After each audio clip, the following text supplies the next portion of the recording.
Assalamualaikum warahmatullahi wabarakatuh. Berjumpa lagi dalam pembelajaran kita terkait dengan mata kuliah Sistem Pendukung Keputusan. Nah, pada sebelumnya kita sudah belajar tentang metode SAW, gitu ya, Simple Additive Weighting, gitu ya, di mana metode SAW itu merupakan penjumlahan terbobot, gitu ya. Nah, pada kesempatan ini kita akan belajar metode yang lain, yaitu adalah metode AHP, di mana metode AHP ini salah satu teknik yang bisa digunakan dalam mendukung suatu pengambilan keputusan. Nah, atau yang terkenal dengan istilah analytical hierarchy process, atau yang disingkat dengan istilah AHP. Gitu ya. Coba kita lihat sedikit terkait dengan pengantar dari metode AHP. Gitu ya. Metode analytical hierarchy process, gitu ya, atau AHP, merupakan salah satu bentuk model pengambilan keputusan yang melibatkan multiple kriteria. Artinya apa? Di dalamnya berarti banyak suatu kriteria. Atau bisa kita artikan bahwa yang dikatakan kriteria di sini atau bisa kita ambil sebagai suatu parameter, gitu ya, atau suatu variabel. Nah, jadi jangan hanya terfokus bahwa kalau nama lain dari kriteria apa, kayak gitu ya. Nah, kriteria itu bisa diartikan sebagai variabel, gitu ya. Juga bisa diartikan sebagai suatu parameter. Nah, di mana salah satu keunggulan dari AHP itu dapat melakukan suatu analisis secara simultan dan terintegrasi antara parameter-parameter yang sifatnya kualitatif atau yang sifatnya adalah kuantitatif. Jadi, di dalamnya akan ada perpaduan, gitu ya, dari konsep kualitatif dan konsep kuantitatif. Kalau kita berbicara kuantitatif, berarti kan bersifat numerik, angka, gitu ya. Tapi kalau kualitatif biasanya berupa suatu deskriptif. Peralatan utama dari model ini adalah sebuah hierarki fungsional dengan input utamanya pastinya persepsi manusia. Artinya apa? Dalam mengambil suatu keputusan, gitu ya, pasti akan ada persepsi dari manusia.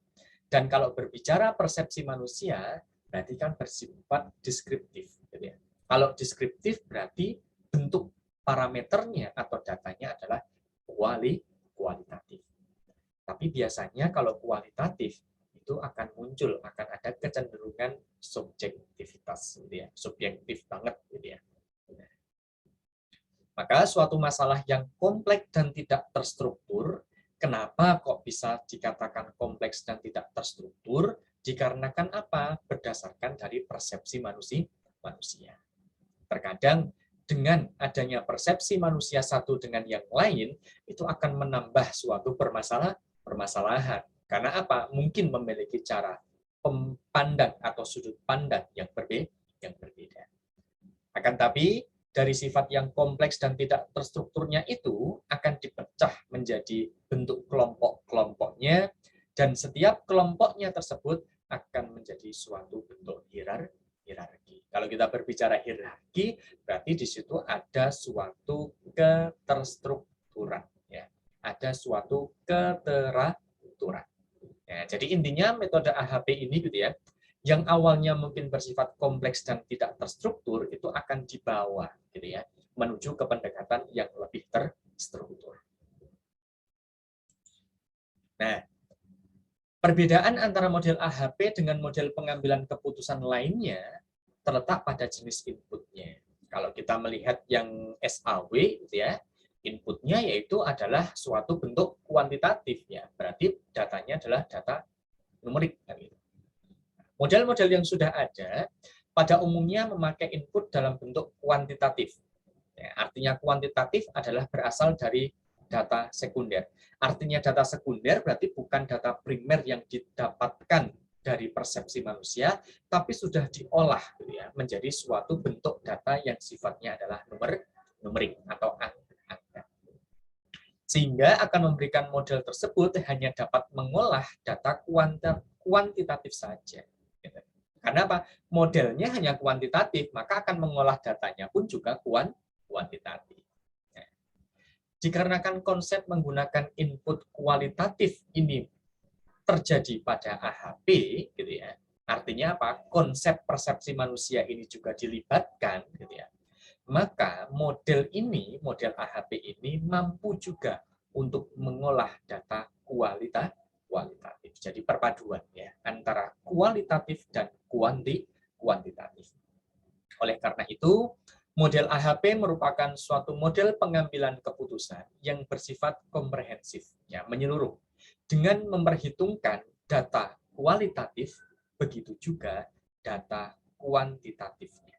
Jadi, data kualitatif dan data kuantitatif itu menjadi pertimbangan dalam pengambilan keputusan. Nah, ini salah satu keunggulan dari metode AHP. Ada perpaduan. Kemudian konsep dari metode AHP gitu ya, merubah nilai-nilai kualitatif menjadi nilai kuantitatif. Ya memang pada dasarnya tetap ya persepsi manusia kualitatif itu akan kita rubah ke dalam bentuk kuantitatif. Karena apa? Karena memang mudah gitu ya. Dengan merubah ke dalam bentuk numerik, maka kita akan bisa melakukan perhitungan secara mudah. Sehingga keputusan-keputusan yang diambil lebih objektif, ya, tidak subjektivitas. Metode AHP mula-mula dikembangkan di Amerika pada tahun 1970 dalam hal perencanaan kekuatan militer untuk menghadapi kemungkinan-kemungkinan yang ada atau contingency planning. Nah, jadi ini kayak sifat optimasi gitu ya. Kemudian di Afrika ternyata juga pernah dipakai, yaitu khususnya di negara Sudan gitu ya, dalam hal perencanaan transportasi.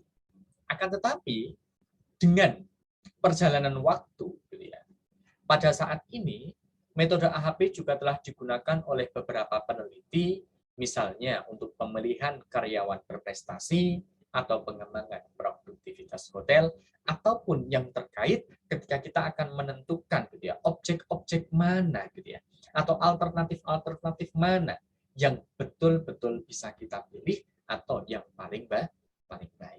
Misalnya, kalau kita berbicara pemilihan karyawan berprestasi, gitu ya, maka dari proses AHP ini kita akan mendapatkan gitu ya, alternatif sekian banyak karyawan tersebut gitu ya, yang menjadi berprestasi itu siapa. Nah, jadi tidak ada unsur subjektivitas atau mungkin ada unsur like dislike, tidak ada seperti itu. Karena apa? Berdasarkan dari proses hierarkis. Nah, prinsip dasar dalam metode AHP itu yang pertama ada istilah dekomposisi gitu ya. Nah, dekomposisi ini apa? Nah, permasalahan multi kriteria. Kenapa kok multi kriteria? Karena apa? AHP masuk dalam kategori multiple kriteria. Artinya apa? Ketika banyak multi kriteria, gitu ya, pastinya kan banyak yang akan diselesaikan. Gitu ya. Maka AHP ini akan disederhanakan menjadi bentuk hierarki, di mana ada 3 komponen utama yang harus kita lakukan. Yaitu kita harus tahu jelas satu sasarannya atau tujuannya dari beberapa kriteria atau variabel atau parameter yang digunakan untuk menuju pada sasaran tersebut dari beberapa alternatif pilihan yang ada. Nah, proses penyederhanaan ini disebut dengan istilah dekomposisi. Nah, jadi proses dekomposisi akan muncul 3 hal. Yang pertama, satu tujuan yang akan kita lakukan atau yang akan kita capai, gitu ya, dengan beberapa kriteria yang ada dari beberapa alternatif yang ada. Nah, maka secara diagramnya kita bisa melihat bahwa sasarannya satu, gitu ya. Nah, dari sasaran sini berdasarkan dari apa? Ada kriteria pertama, kriteria kedua, sampai kriteria ke N. Atau parameter pertama, parameter kedua, hingga parameter ke N. Atau variabel pertama, variabel kedua, variabel ketiga, sampai variabel ke N. Nah, misalnya, ya, pemilihan mahasiswa terbaik. Ya. Jadi, tujuannya apa? Untuk memilih mahasiswa terbaik. Kan gitu. Kriterianya apa? Gitu ya. atau variabel atau parameter yang digunakan untuk menentukan mahasiswa terbaik itu apa? Pertama, nilai IPK. Bisa jadi. Parameter yang kedua atau kriteria kedua, aktif organisasi atau tidak. Kemudian yang ketiga, gitu ya, mungkin dari proses kegiatan pengabdian juga bisa, atau mengikuti perlombaan. Nah, itu merupakan beberapa kriteria yang bisa kita tentukan. Siapa yang bisa menentukan kriteria-kriteria ini? Pasti penentu keputusan, kan gitu. Misalkan penentuan mahasiswa berprestasi, gitu ya, atau mahasiswa terbaik dalam suatu semester itu yang bisa menentukan siapa? Mungkin dari pihak program studi, kan gitu, atau mungkin dari pihak fakultas. Nah, alternatifnya siapa? Ya seluruh mahasiswa dalam program studi tersebut berhak, gitu ya, untuk menjadi alternatif atau calon-calon yang akan menjadi mahasiswa terbaik. Nah, jadi bisa membedakan ya, jangan sampai keliru perbedaan antara kriteria dengan alternatif. Kemudian yang kedua, kita akan menentukan perbandingan berpasangan. Ya, ini matrik perbandingan berpasangan. Ya.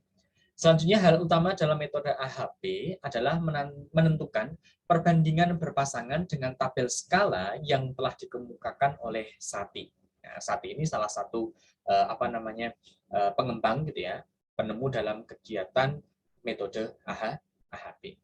Nah, Sati ini menyampaikan, gitu ya, bahwa, gitu ya, yang sifatnya kualitatif itu akan kita rubah menjadi bentuk kuantitatif. Gitu. Nah, di mana nilainya dia akan bernilai 1, gitu ya, ketika kedua elemen sama pentingnya. Itu bernilai 1. Ya, kedua elemen sama pentingnya. Artinya apa? Dua elemen dengan pengaruh yang sama besar. Artinya apa? Ada dua elemen atau dua kriteria, gitu ya, atau dua alternatif, gitu ya, ini sama-sama penting. Maka kita kasih nilai 1. Gitu. Kemudian akan bernilai skala absolut 3 jika apa? Elemen yang satu sedikit lebih penting daripada elemen lainnya. Artinya apa? Ada satu elemen sedikit lebih penting. Kemudian akan bernilai 5 ketika elemen yang satu lebih penting daripada elemen lainnya. Jelas. Artinya apa? Elemen satu dirasa lebih penting daripada elemen lainnya. Nah, kita tahu, gitu ya, kita bisa tahu dari elemen lebih penting, sedikit lebih penting ini dari mana? Ya dari observasi. Nggak bisa kita tentukan asal berdasarkan dari insting. Nggak boleh. Karena apa? Dengan insting kita belum tentu benar. Maka harus melakukan suatu penelitian. Kemudian, satu elemen jelas mutlak lebih penting daripada elemen lainnya. Ini nilainya 7. Satu elemen jelas mutlak, ya, jelas mutlak lebih penting daripada lainnya. Akan bernilai 9, satu elemen mutlak penting daripada elemen lainnya. Berarti artinya apa? Mutlak pentingnya ini dibandingkan elemen yang lain. Sedangkan akan bernilai 2, 4, 6, 8 ini pilihan. Misalkan ada, gitu ya, ada dua kriteria atau dua elemen, gitu ya, di mana nilai-nilai antara dua nilai pertimbangan yang berdekatan, gitu ya, dan nilai ini diberikannya karena adanya suatu unsur kompromi atau ada dua pilihan, gitu ya, atau mungkin tidak bisa menentukan, gitu ya, sebenarnya yang paling penting mana, gitu ya, atau ini belum bisa memastikan lebih penting atau kurang penting atau yang lain. Nah, kalau misalkan ada proses yang seperti itu, maka kita boleh memberikan nilainya bebas, gitu ya. Boleh memilih 2, boleh 4, boleh 6, boleh 8. Nah, kemudian yang terakhir akan bernilai berbalikan. Jika aktivitas I mendapatkan satu angka dibandingkan dengan aktivitas C, gitu ya, maka nilai C nilai kebalikannya. Misalkan aktivitas I, gitu ya, itu nilainya adalah 1, gitu ya. Kebalikannya 1 berapa? Ya 1, kemudian kan gitu Mas ya. Nah, kalau misalkan nilainya adalah 5, berarti kebalikannya adalah 1/5. Nah, jadi nanti tinggal dilihat aja dari tabel, gitu ya, matrik perbandingan berpasangan. Nah, jadi nilainya cuma 1 sampai 9 sama berbalikan. Kemudian yang ketiga ada sintesis prioritas, di mana setiap kriteria yang telah ditentukan akan memiliki kontribusi terhadap pencapaian tujuan dari masalah yang akan diselesaikan. Setiap kriteria ditentukan berdasarkan kontribusinya. Kemudian yang keempat ada konsistensi logis, di mana menurut Sati indeks random atau IR gitu ya, itu konsistensi dapat ditunjukkan pada tabel berikut. Nah, ini berdasarkan dari ukuran matriknya gitu ya. Kalau ukuran matriknya itu N, artinya N ini matriknya adalah ukuran 3 gitu ya. Berarti kita punya matrik 3 kali 3 berarti barisnya 3, kolomnya 3 gitu ya. Maka bisa kita dapatkan mana? Nilai IR-nya 0,58 gitu. Kalau misalkan matriknya adalah 7,7, berarti kita punya nilai IR adalah 1,224. Nah, ini nggak perlu dihafal ya menurut saya. Nggak perlu dihafal. Akan tapi apa? Nanti ketika kita akan menentukan konsistensi logis, maka kita membutuhkan nilai IR ini berapa? Yang sudah disepakati. Nilainya berapa. Jadi kalau misalkan 4, gitu ya, matriknya ukurannya 4 berarti 0,9. Kalau matriknya ukurannya 5 berarti 1,12 dan seterusnya. Itu prinsip dasar metode AHP. Kemudian langkah-langkah dalam menyelesaikan metode dengan menggunakan metode AHP apa? Pastinya pertama kita akan mendefinisikan masalah dan menentukan solusi yang diharapkan. Membuat struktur hierarki di mana harus tentukan tujuannya mana, kriterianya seperti apa, dan alternatifnya seperti apa. Kemudian membuat matriks perbandingan berpasangan dari kriteria dan alternatif yang ada, menghitung vektor eigen normalisasi, memeriksa konsistensi hierarki, di mana yang kita periksa ada kita menghitung nilai eigen maksimal, ya, atau lambda maksimal. Kemudian yang B, kita akan menghitung indeks konsistensi atau CI, jadi lambda maksimum dikurangi N dibagi N dikurangi 1. N ini apa? Ukuran matriknya tadi. Kemudian yang C menghitung rasio konsistensi, CR, ya, itu sama dengan CI dibagi dengan IR. IR itu adalah indeks random, gitu ya, yang berdasarkan dari tabel Sati tadi. Kemudian yang keenam, melakukan perhitungan akhir untuk masing-masing alternatif dengan menjumlahkan hasil perkalian nilai eigen, normalisasi masing-masing kriteria, dengan nilai eigen normalisasi masing-masing alternatif yang telah diketahui. Nah, itulah terkait dengan pengantar gitu ya, dari metode AHP dalam mendukung pengambilan keputusan. Oke, terima kasih. Semoga bermanfaat. Wassalamualaikum warahmatullahi wabarakatuh.